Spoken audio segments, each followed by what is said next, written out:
Good morning, Nahak Nation. My name is Robert Larson, your anchor for this week, and welcome to the HPS Upload, where we upload the latest news for you to download. Here at Hettinger Public School, we challenge all to meet their academic and life goals while inspiring lifelong learning. Please stand and say the Pledge of Allegiance. I pledge allegiance to the flag of the United States of America, and to the republic for which it stands, one nation, under God, indivisible, with liberty and justice for all. And now, time for some short stories. Science Olympiad in 35 students strong this year. Last week, they competed at 3 teams at DSU. This structure you see here held 5,860 grams, or 12.9 pounds, before breaking. The original structure had a mass of just 44 grams. C Division placed 3rd overall and automatically advanced to state. The B teams placed 4th and 5th. They advanced to state competition in April. Congratulations to all participants on our 4th through 8th grade math teams. We applaud your hard work and dedication. Also, a special shout out to Jake Kezel for clinching 1st place in the 5th grade category. Fantastic job, Jake. Congratulations to the following students for receiving a star rating, the highest possible rating, at the Instrument Festival. The students that received a star will be performing at State Festival in Bismarck. The following received the star rating. Alto saxophone solo, belonging to Ella Friebel, also received outstanding performance. Tuba solo for Blake Larson. Trumpet solo for Olivia Havelka. Mixed small group for Addison Smits, Katie Buckmeyer, Owen Prowse, Matthew Tanska-Hesh, Ellie Burns, Molly Siemens, and Quinn Shaleski. The overall large group received 1 rating on both songs. The remaining groups did a wonderful job, receiving a majority of 1 ratings and a couple 2 ratings. Congratulations again to everyone that performed. And get ready for this year's Short Film Festival happening on... Rob, next slide, please. Breakfast and lunch this week. Lunch is Italian dunkers for today. Tuesday, breakfast is Cook's Choice. Lunch is chicken strips. Wednesday, breakfast will be breakfast sandwich. Lunch, French spread pizza. Thursday, breakfast will be breakfast burritos, and lunch will be hamburgers. With finally, Friday, a flex day, breakfast being Donut Friday, and lunch being cheese pizza. And now, to kick off a new segment, elementary students leading the morning announcements, welcome today's co-anchor, Daxton Kunkel.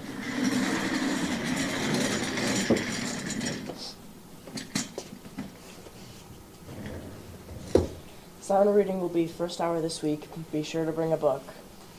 It is a Flex Friday this week.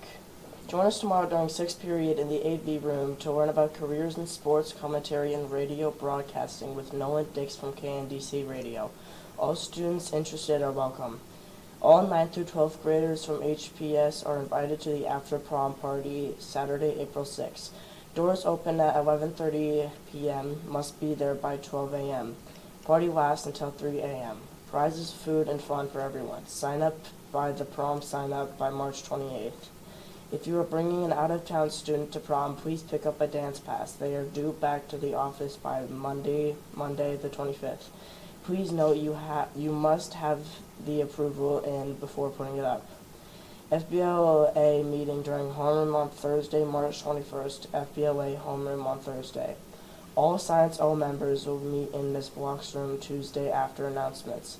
This meeting is to plan for state. Please be prompt. Science O members Tuesday after announcements, Ms. Block's room.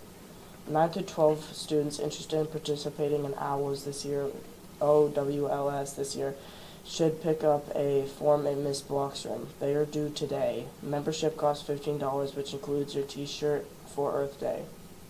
Thank you, Daxon, for those announcements. Now, on today's riddle in question, what year on this day did a fire begin, resulting in the destruction of the Roman temple of Apollo Palatinus? To find out the answer after today's weather. Now, let's go to this week's story about the recent projects happening in the auto shop. There was a body swap and a front end replacement, so I decided to interview Oscar Loffer and Mr. Tim to find out more about it. Could you tell us about the body swap? Okay, so what we have is a 47 Dodge, and we're trying to put the 47 Dodge cab and front clip onto an '01 Dodge half-ton pickup frame. And what that involves is, well, you got to build a new cab mount, you got to build a new motor mount, you got to wire it all in. It's an epic job, but the beauty of it is it covers all the gauntlets of mechanics. It makes you think about, if we put the cab on here, where does the motor and transmission fit? And when we do that, does the fenders match the wheels? And when you get all that together, does it align and work? And so it gives you have to think about 5, 6, 7 steps ahead all the time when you're doing that. So it really gives the students a lot of insight on how things work. And obviously you start with nothing and you kind of build it up. And so you get a sense of accomplishment as you go, which sometimes we don't get in our field, because once it leaves, you don't see it back if you've done the job right. And so it's kind of cool. I like it. Can you tell us about the front end replacement? So the owner of the pickup that I'm working on came to me with a complaint saying that it was a death trap going down the road and all over the road. So he brought it in, and then we put it up on the lift, and I wiggled one tire, and the inner tie rod ends went into the rack and pinion about 3 inches, and then so I knew it needed a rack and pinion. So I started taking the tires off, and as we went, kept finding more and more problems. I'm gonna need an alignment too, I guess, because all that'll be out of whack with all the new parts. Yeah, it's been a decent project so far. Usually I think it'd be about a 7-hour job in a regular shop. Here we don't get every day, all day to work on it, so it's taken me a little longer than I would have thought. Back and forth trips to Napa and Keedalls to get all the parts I need, but it's been good so far. Stay tuned for next time with a report with Blake Larson.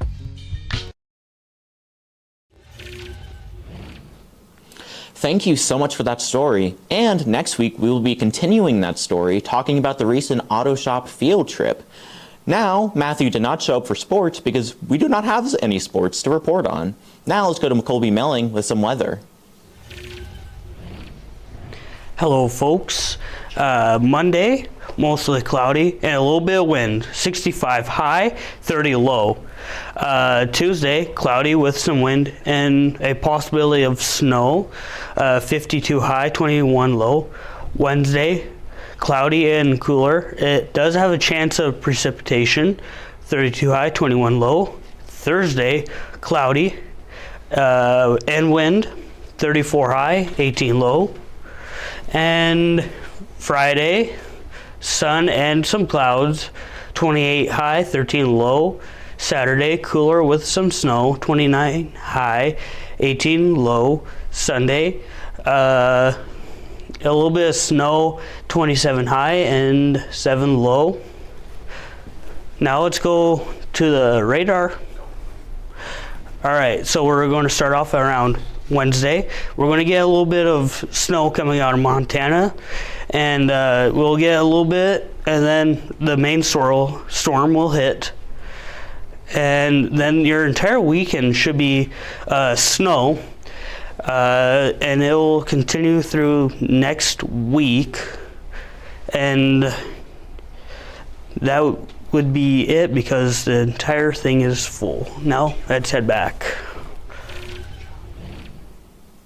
Thank you, Colby, for that weather report. We would also like to thank our producer, Charlie Weiner, for helping us make today's broadcast possible. And now to wrap up our broadcast, the answer to our question's last riddle is: the year was 363 when a fire destroyed the Roman temple of Apollo Palatinus. And that was this week's news broadcast on the HPS Upload, where we upload the latest news for you to download. If you enjoyed it, be sure to obliterate that like button, subscribe to our channel, and ring-a-ding that bell. We will see you next week Monday at 9. Honey in both North and South Dakota and selling it to customers for over 30 years. We make several pounds of honey seasonally, all 100% raw and natural. This includes both clover and creamed honey. If you want some honey, call 701-567-3439, go to dakotahoney.com, or take a ride after the railroad tracks on Country Club Road, Hettinger, North Dakota 58639.